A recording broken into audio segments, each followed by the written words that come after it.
بسم اللہ الرحمن الرحیم اقرأ باسم ربک الذی خلق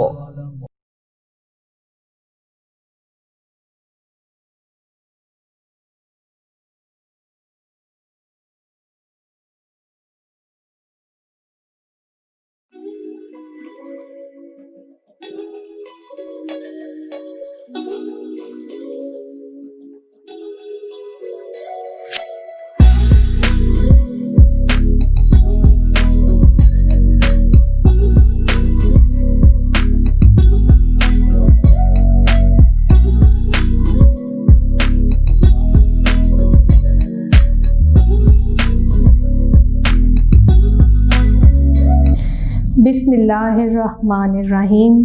معزز والدین اور عزیز طلباء و طالبات، السلام علیکم۔ جماعت پنجم، آپ کا سبجیکٹ ہے معاشرتی علوم۔ اپنی کتاب کا صفحہ نمبر 65 کھولیں۔ طلباء و طالبات، اپنی کتاب کا صفحہ نمبر 65 کھولیں۔ باب 8 معاشیات۔ باب 8 معاشیات۔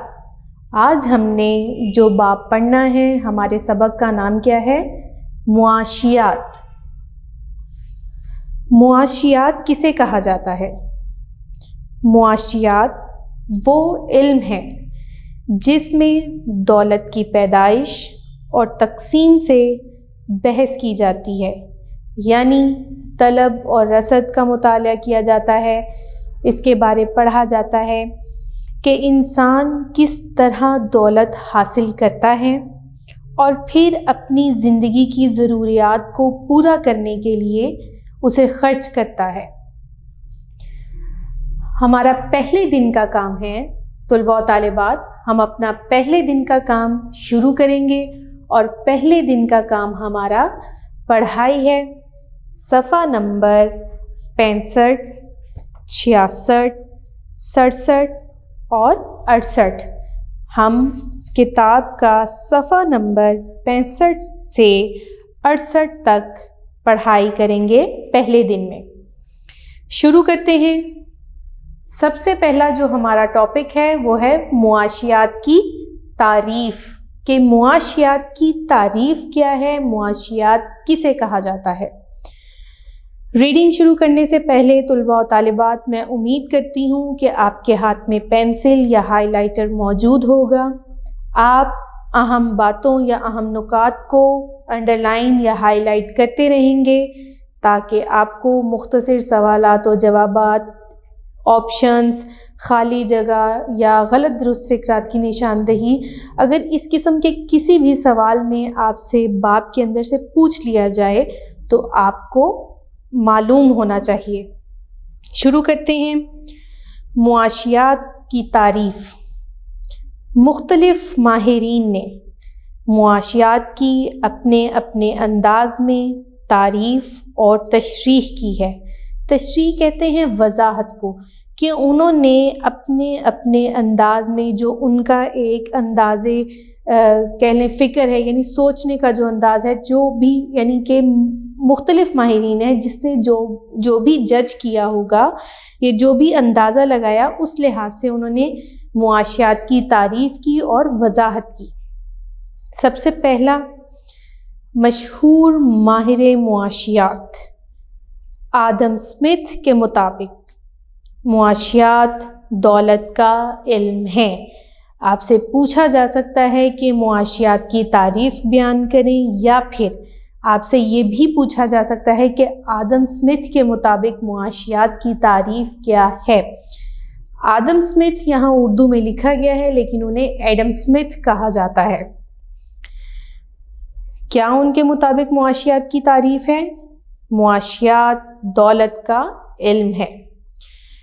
نمبر 2، پروفیسر مارشل کے مطابق، یعنی پہلے آدم اسمتھ کے مطابق تھی جو کہ ماہر معاشیات جنہیں کہا جاتا ہے۔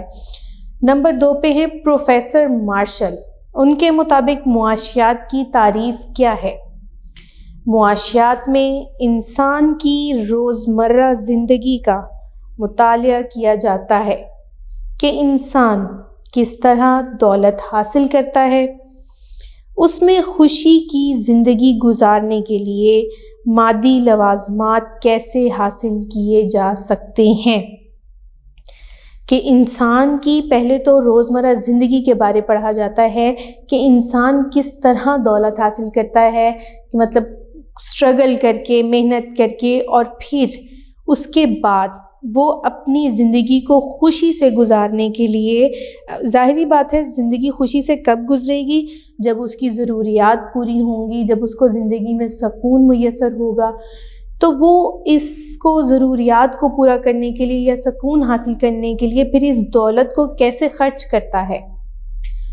آپ سے تعریف پوچھی جا سکتی ہے، آپ سے یہ بھی پوچھا جا سکتا ہے کہ معاشیات کی تعریف کریں، یا پھر آپ سے باقاعدہ نام کے ساتھ پوچھا جا سکتا ہے کہ پروفیسر مارشل کے مطابق معاشیات کی تعریف بتائیں، یا پھر ایڈم اسمتھ یعنی آدم اسمتھ کے مطابق معاشیات کی تعریف بتائیں۔ کسی ملک میں لین دین کے نظام اور اس کے اثرات کو معیشت کہتے ہیں۔ معیشت کسے کہتے ہیں؟ معیشت کا مطلب ہے روزگار، کہ کسی ملک میں لین دین کے نظام اور اس کے اثرات کو معیشت کہتے ہیں۔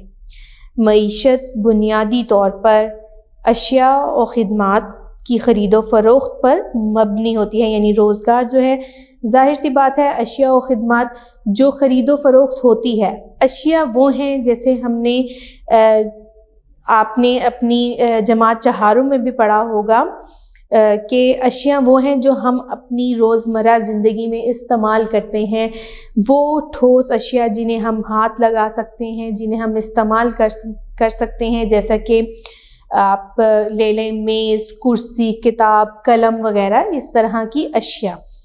اب خدمات کیا ہیں؟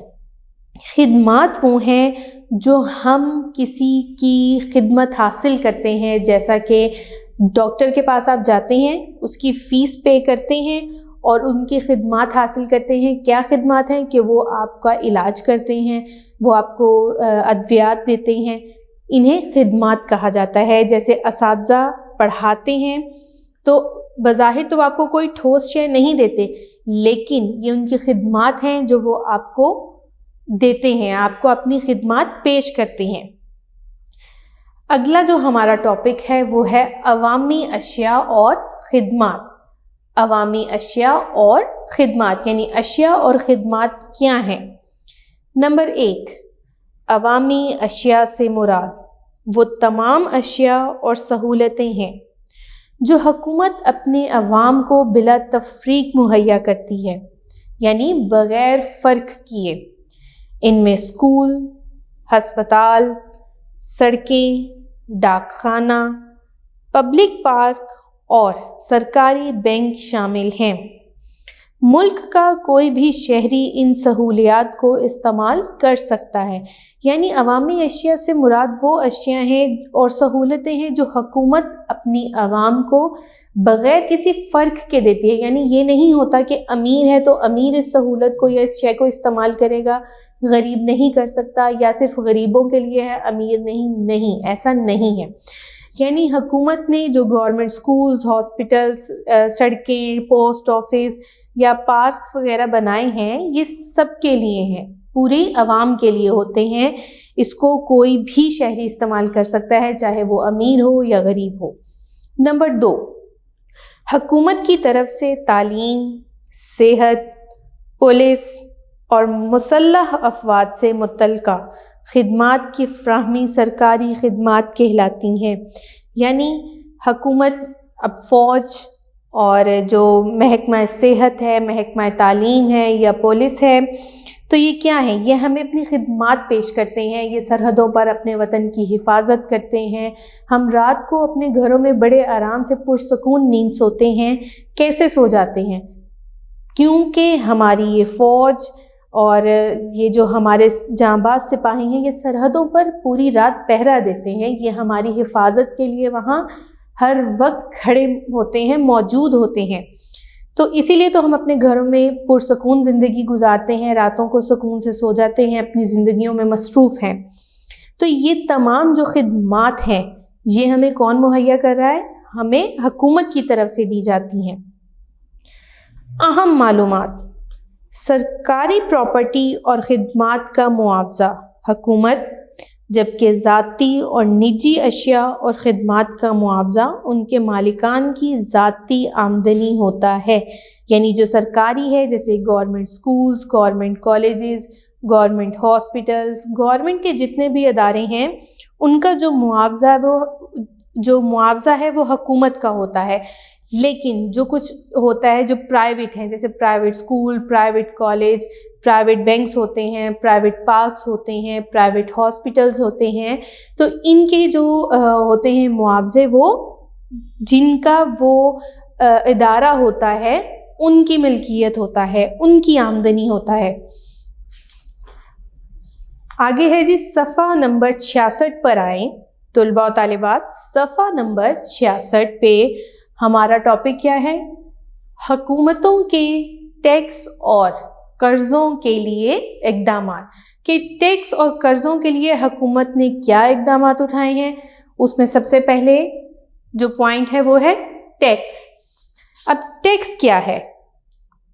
ٹیکس ہے جناب، حکومت اپنے ملک کے عوام کو بہتر اشیاء اور خدمات کی فراہمی کی ذمہ دار ہوتی ہے، لیکن یہ کام پیسے کے بغیر نہیں ہو سکتا۔ چنانچہ حکومت ٹیکس کے ذریعے پیسہ اکٹھا کرتی ہے۔ ظاہر سی بات ہے، حکومت نے پیسہ کہاں سے اکٹھا کرنا ہے؟ جب ہم اپنا ٹیکس بر وقت ادا کریں گے تو یہ ٹیکس ہی ہوتا ہے۔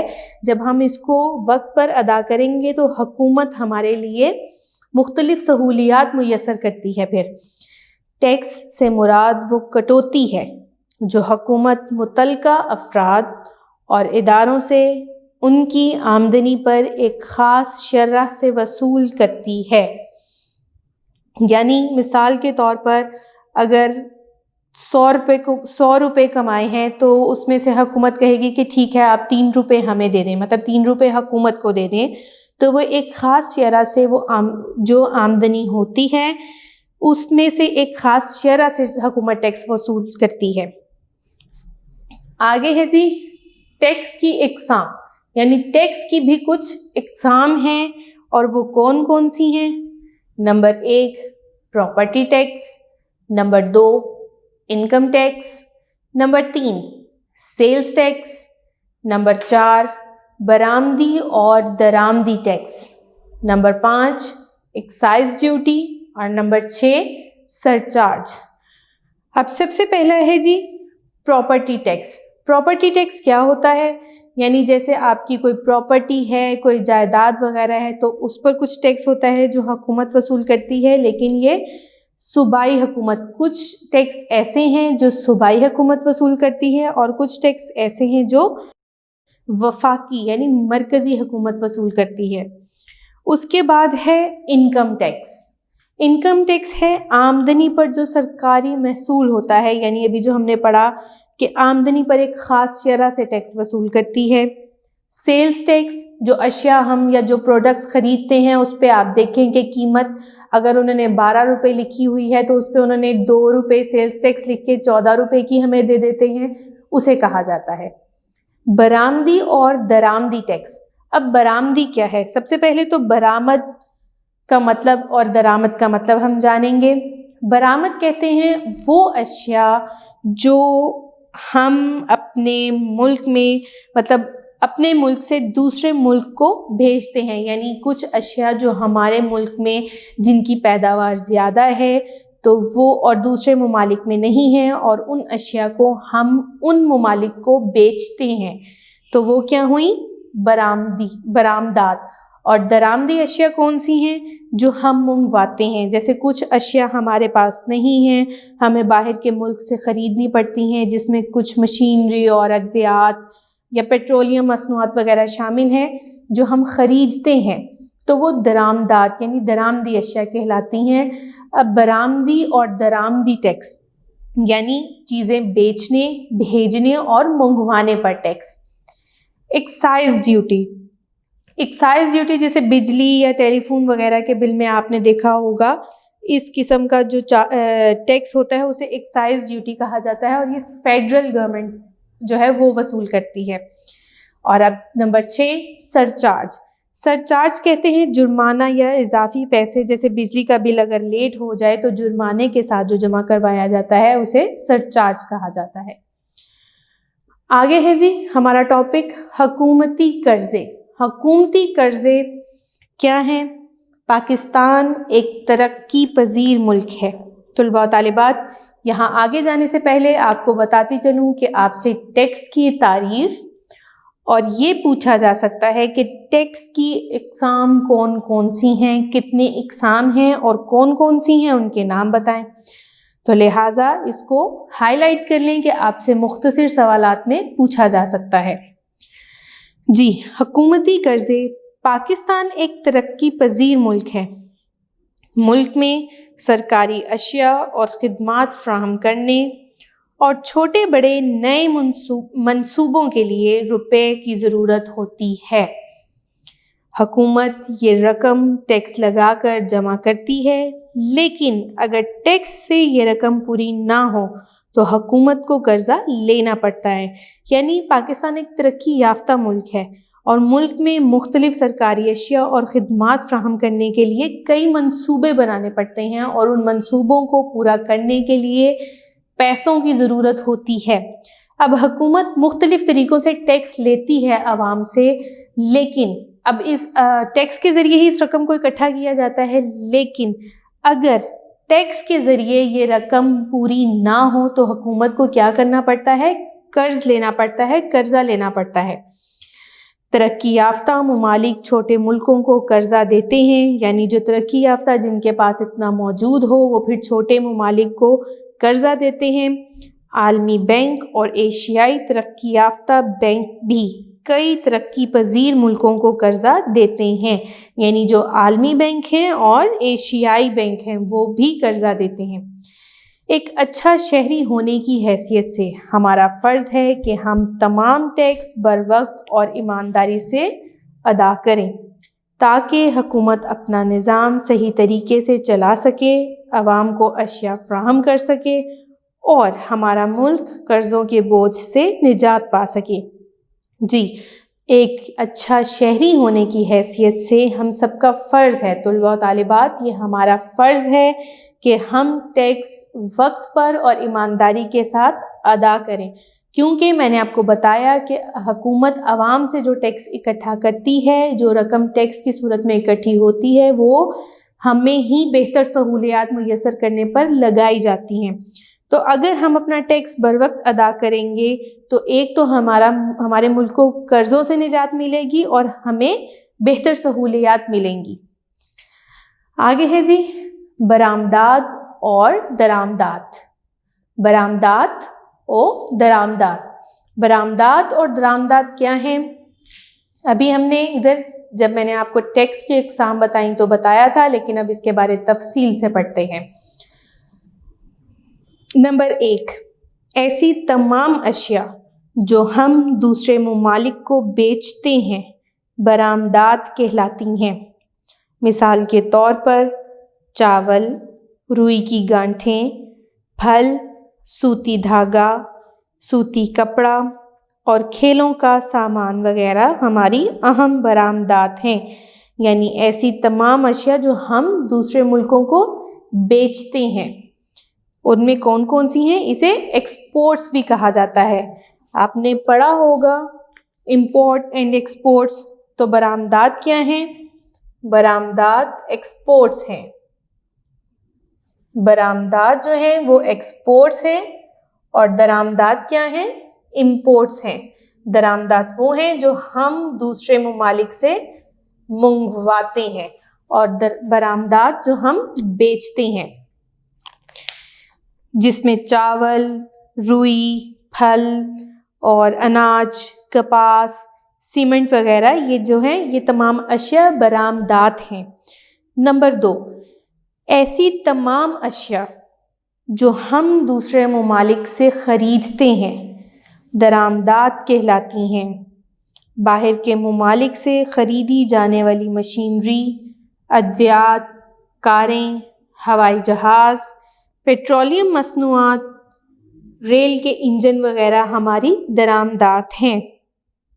یعنی وہ اشیاء جو ہمارے ملک میں کم ہیں یا نہیں، جن کی پیداوار وہ ہم دوسرے ممالک سے منگواتے ہیں اپنی ضروریات کو پورا کرنے کے لیے، تو وہ درآمدات ہیں، جن میں مشینری ہے، ادویات ہیں، کاریں ہیں، ہوائی جہاز، پیٹرولیم مصنوعات اور ریل کے انجن وغیرہ۔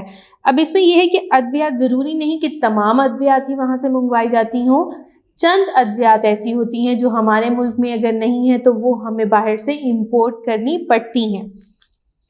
اہم معلومات: برآمدات اور درآمدات کے درمیانی فرق کو توازن تجارت کہا جاتا ہے۔ طلباء و طالبات، یہ بہت اہم بات ہے۔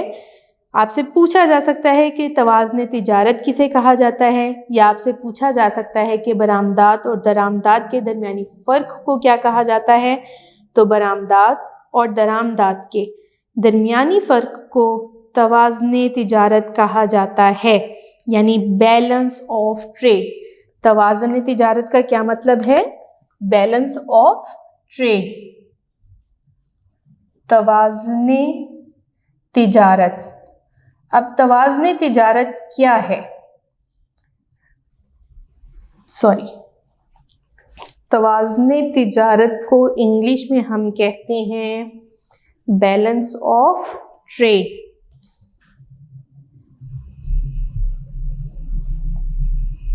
بیلنس آف ٹریڈ یعنی تجارت میں جو بیلنس ہے اسے توازن تجارت کہا جاتا ہے۔ اب یہ توازن کیا ہے؟ یعنی اگر ایک ملک زیادہ اشیاء بیچتا ہے اور کم چیزیں منگواتا ہے، یعنی برآمدات زیادہ کرتا ہے اور درآمدات کم کرتا ہے، ایکسپورٹ زیادہ کر رہا ہے اور امپورٹ کم کرتا ہے، تو وہ توازن ہے، وہ بیلنس ہے۔ لیکن اگر کوئی ملک زیادہ چیزیں منگواتا ہے اور کم چیزیں بیچتا ہے تو یہ منفی توازن ہے، یعنی یہ بیلنس نہیں ہے۔ اگلا جو ہمارا ٹاپک ہے وہ ہے زر کی تعریف۔ زر کی تعریف۔ زر کسے کہا جاتا ہے؟ زر کا مطلب ہوتا ہے روپیہ، پیسہ یا دولت۔ زر ایسی چیز کو کہا جاتا ہے یا ایسی شے ہے جو لین دین کے لیے استعمال ہوتی ہے، جیسے کسی نے کوئی چیز خریدی ہے اور اس کے بدلے جو وہ پیسے دے گا، جو دولت یا جو بھی چیز دے گا، وہ زر کہلاتی ہے۔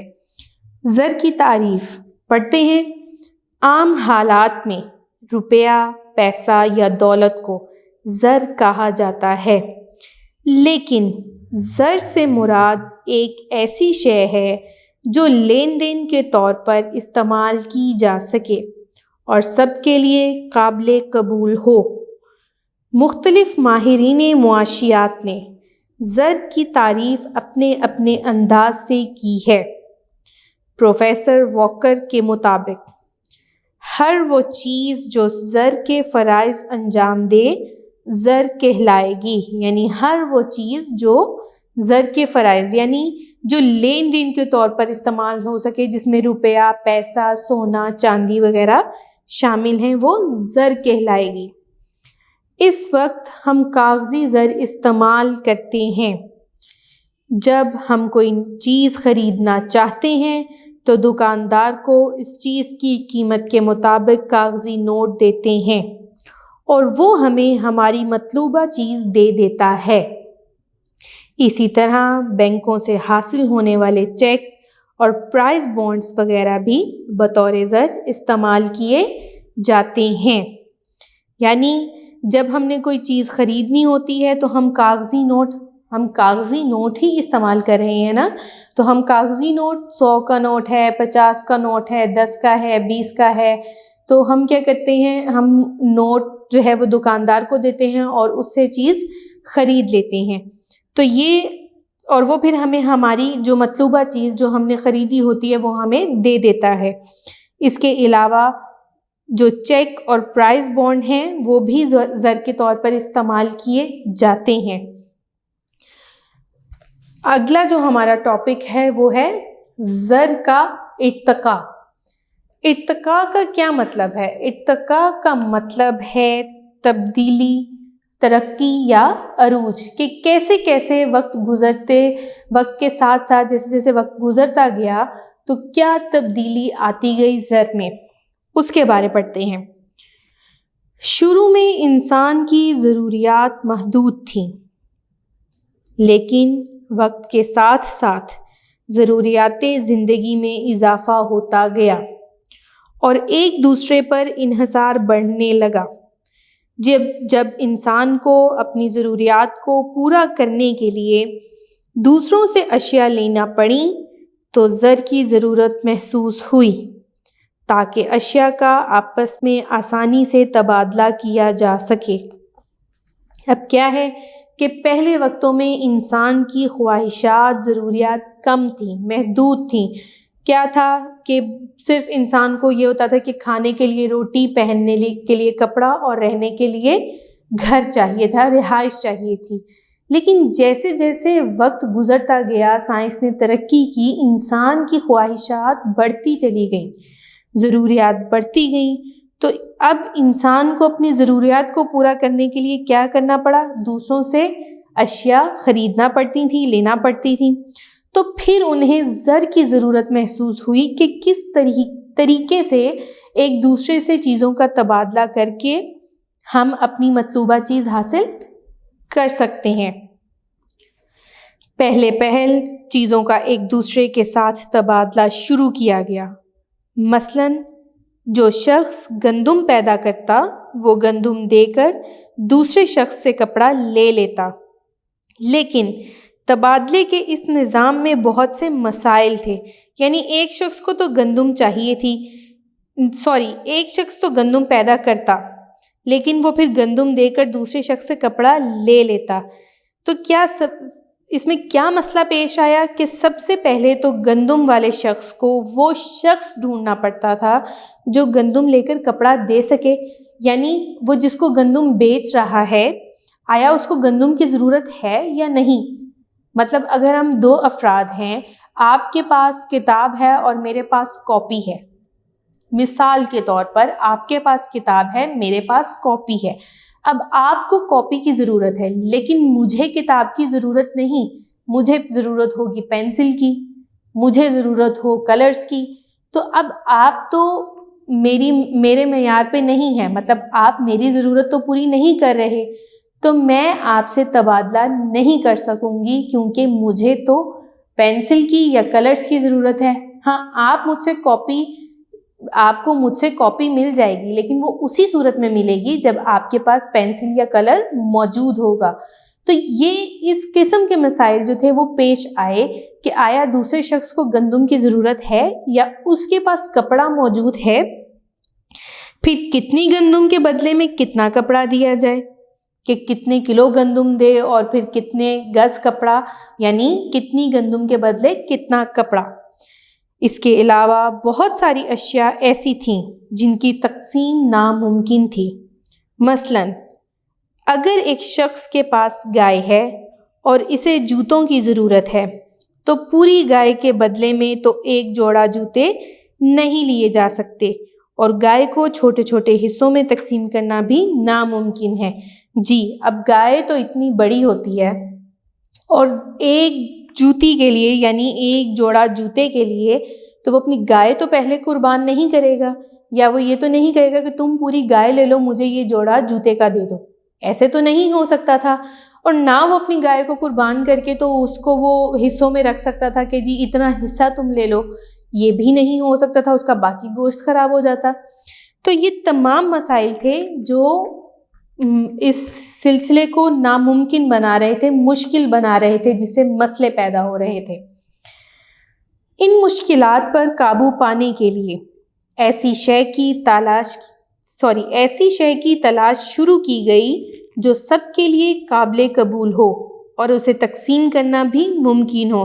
یعنی پھر جب یہ مشکلات پیدا ہوئیں تو سب نے سوچا کہ کیوں نہ ایسی چیز تلاش کی جائے جس کی تقسیم آسان ہو اور سب کو قبول ہو. اس کے لیے بہت سی چیزوں کو آزمایا گیا. مثلاً جانوروں کی کھالیں، غلہ، سیب، کھجور کے پتے وغیرہ، یعنی بہت سی چیزیں انہوں نے وہ چیک کرتے گئے، تجربہ کرتے گئے کہ کس کس چیز پر یہ ممکن ہو سکتا ہے. جانوروں کی کھالوں پر، غلے پر، سیب پر، کھجور کے پتوں پر. پھلوں اور سبزیوں کو بطور زر استعمال کرنے میں ایک مسئلہ ان کے جلد خراب ہو جانے کا بھی تھا، جس کی وجہ سے ان کی قدر گھٹ جاتی تھی. اب کیا تھا، آپ کو پتہ ہے کہ پھل اور سبزیاں تو ایک وقت کے بعد ایک مدت ہوتی ہے ان کی، پھر وہ گلنا سڑنا شروع ہو جاتی ہیں. تو کیا تھا کہ جب انہوں نے اس سلسلے میں اس سسٹم کے لیے پھل، سبزیوں یا غلے کو یا سیب وغیرہ کو استعمال کرنا شروع کیا، تو اب یہ تھا کہ اگر آپ نے کسی کو بیچنی ہے یا آپ نے کسی کو یہ پھل سبزیاں دے کر اس کے بدلے کوئی چیز خریدنی ہے، تو پہلے تو آپ کے یہ پھل سبزیاں تازے ہونے چاہیے. اگر وہ گل سڑ گئے ہیں یا وہ گلنا سڑنا شروع ہو گئے ہیں تو اس چیز کی قیمت گھٹ جاتی تھی، اس کی قدر گھٹنا شروع ہو جاتی تھی. اس کے بعد مختلف دھاتوں کو بطور زر استعمال کیا گیا، جیسے کہ سونا، چاندی، تانبا وغیرہ، ان کو بھی بطور زر استعمال کیا گیا. وقت کے ساتھ ساتھ دھاتوں کو چھوڑ کر کاغذی زر کا استعمال کیا جانے لگا، یعنی جیسے کاغذی نوٹ، اس کا استعمال کیا جانے لگا. اور اب ہم بھی کاغذی نوٹ استعمال کرتے ہیں. ان کاغذی نوٹوں کو کرنسی کہا جاتا ہے. آپ سے پوچھا جا سکتا ہے کہ کاغذی نوٹوں کو کیا کہا جاتا ہے، تو کاغذی نوٹوں کو کرنسی کہا جاتا ہے. کہ پھر وقت کے ساتھ ساتھ جب انہوں نے ہر چیز کا تجربہ کر لیا تو پھر کاغذی نوٹ آئے، کاغذی کرنسی آئی، کاغذی زر آیا. پھر اب تک ہم وہی زر استعمال کر رہے ہیں، ہم کاغذی نوٹ استعمال کر رہے ہیں، کیونکہ آپ ہر ایک نوٹ کی ایک مالیت ہے. ہم نے جو چیز جتنے میں خریدنی ہوتی ہے ہم اتنے کا نوٹ دیتے ہیں یا اتنے پیسے دیتے ہیں اور اپنی مطلوبہ چیز حاصل کر لیتے ہیں. اب نیچے آپ تصویر میں دیکھیں، ایک طرف 100 روپے کا نوٹ ہے اور دوسری طرف 100 روپے کا پرائز بانڈ ہے. اچھا جی، براہ راست تبادلے میں سب سے بڑی مشکل ضروریات کا ایک دوسرے کے مطابق نہ ہونا تھا. زر کے وجود میں آنے سے پہلے اشیاء کو بطور تبادلہ استعمال کیا جاتا تھا. اسے بارٹر سسٹم کہتے ہیں. جی، یہ جو ابھی ہم نے پورا پیراگراف پڑھا زر کے ارتقاء کا، اس کو کیا کہتے ہیں؟ اس کو بارٹر سسٹم کہتے ہیں. یعنی کوئی چیز دے کر اس کے بدلے کوئی چیز لینا، اسے بارٹر سسٹم کہا جاتا تھا. براہ راست تبادلے میں سب سے بڑی مشکل ضروریات کا ایک دوسرے کے مطابق نہ ہونا تھا. جو ابھی میں نے آپ کو کاپی اور کتاب کی اپنی اور آپ کی مثال دی، وہ یہی تھی کہ ضروریات کا ایک دوسرے کے مطابق نہ ہونا تھا. آپ کو کاپی چاہیے جو کہ میرے پاس موجود ہے، لیکن مجھے آپ کی کتاب نہیں چاہیے، مجھے تو پینسل چاہیے، مجھے تو کلرز چاہیے. یعنی ہماری ضروریات ایک دوسرے کے مطابق نہیں تھیں. پہلے تو وہ شخص یا وہ فرد ڈھونڈنا پڑتا تھا جس کو ضرورت ہو، یعنی گندم اور کپڑے والے کو، گندم والے کو کپڑے والے کو، اور کپڑے والا گندم والے کو ڈھونڈتا تھا. یعنی اس میں کتنا وقت پہلے ضائع ہوتا تھا. پھر کہیں جا کے ابھی وہ بھی مطلب یقین نہیں کیا جا سکتا، کوئی ایشورٹی نہیں ہے کہ ملتا بھی تھا یا نہیں ملتا تھا. یہ ایک بہت بڑا مسئلہ تھا. زر کے وجود میں آنے سے پہلے اشیاء کو بطور تبادلہ استعمال کیا جاتا تھا. یعنی لین دین کے لیے یا تبادلے کے لیے کسے استعمال کیا جاتا تھا؟ چیزوں کو. جیسے میں آپ کی کاپی، آپ میری کاپی اور میں آپ کی کتاب لے لوں تو ہم چیزوں کو تبدیل کر رہے ہیں، چیزوں کا تبادلہ کر رہے ہیں. اور اس سسٹم کو کیا کہا جاتا تھا؟ بارٹر سسٹم کہتے تھے. ایسے سسٹم کو کیا کہا جاتا تھا؟ بارٹر سسٹم کہتے تھے. طلباء و طالبات، اس لائن کو آپ انڈر لائن کر لیں یا ہائی لائٹ کر لیں. آپ سے پوچھا جا سکتا ہے کہ بارٹر سسٹم کسے کہتے ہیں؟ یا یہ بھی پوچھا جا سکتا ہے کہ زر کے وجود میں آنے سے پہلے اشیاء کو بطور تبادلہ استعمال کیا جاتا تھا، اس سسٹم کو کیا کہتے ہیں؟ تو ایسے سسٹم کو کیا کہتے ہیں؟ بارٹر سسٹم کہتے ہیں۔ طلباء و طالبات، ہمارا پہلے دن کا کام مکمل ہو گیا ہے۔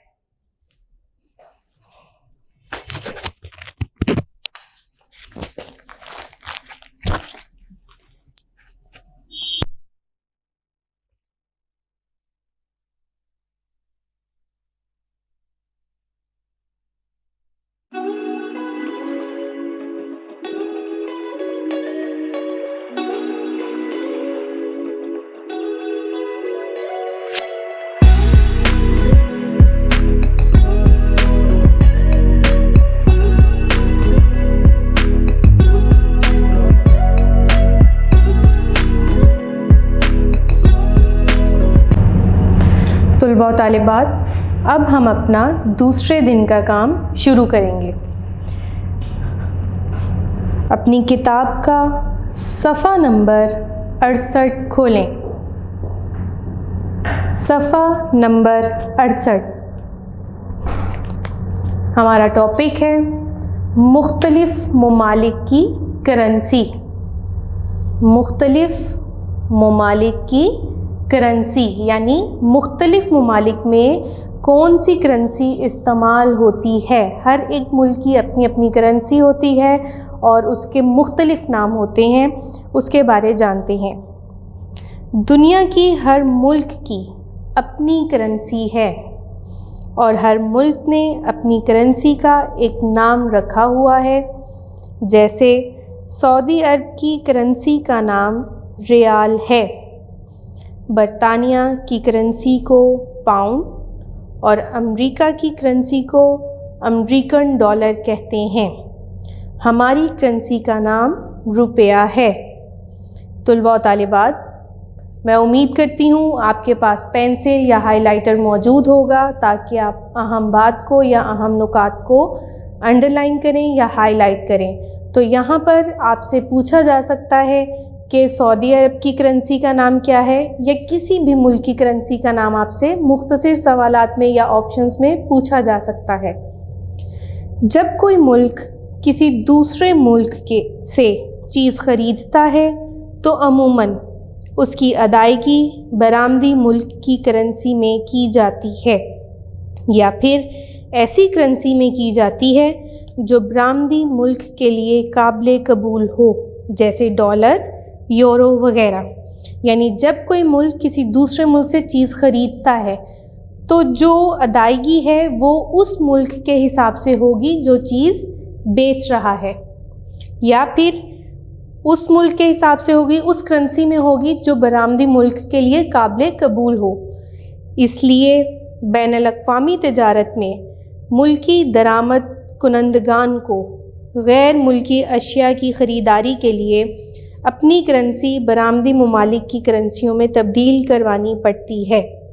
مثال کے طور پر سعودی عرب سے پیٹرول منگوانے کی صورت میں پاکستان کو اپنی کرنسی سعودی ریال میں تبدیل کروانا ہوگی، جبکہ برطانیہ اور امریکہ سے اشیاء کی خریداری کے لیے ہمیں پاؤنڈ اور امریکن ڈالر کی ضرورت ہوگی۔ یعنی جب سعودی عرب سے پیٹرول منگوانا ہے تو پاکستان اپنی کرنسی کو سعودی ریال میں تبدیل کرے گا، کیونکہ سعودی عرب سے منگوا رہے ہیں تو جو ملک چیز بیچ رہا ہوتا ہے اس ملک کی کرنسی کے حساب سے ادائیگی کی جاتی ہے یا پھر ڈالر کے حساب سے۔ تو پاکستان کو اگر اس نے سعودی عرب سے کچھ لینا ہے تو سعودی ریال میں اپنی کرنسی تبدیل کروانی ہے، اور اگر برطانیہ یا امریکہ سے لینی ہے تو پاؤنڈ اور امریکن ڈالر میں۔ ہم جب چاہیں اپنے روپے سے غیر ملکی کرنسی ایک طے شدہ شرح سے خرید سکتے ہیں۔ اب یہاں پر آپ اگلے صفحے پر دیکھیں، صفحہ نمبر 69 پہ مختلف ممالک اور ان کی کرنسی، ان کی آگے تصاویر بھی بنائی گئی ہیں، ملک کا نام، کرنسی کا نام اور پھر تصویر دی گئی ہے۔ تو سب سے پہلے ہے پاکستان۔ پاکستان کی کرنسی کو کیا کہتے ہیں؟ روپیہ۔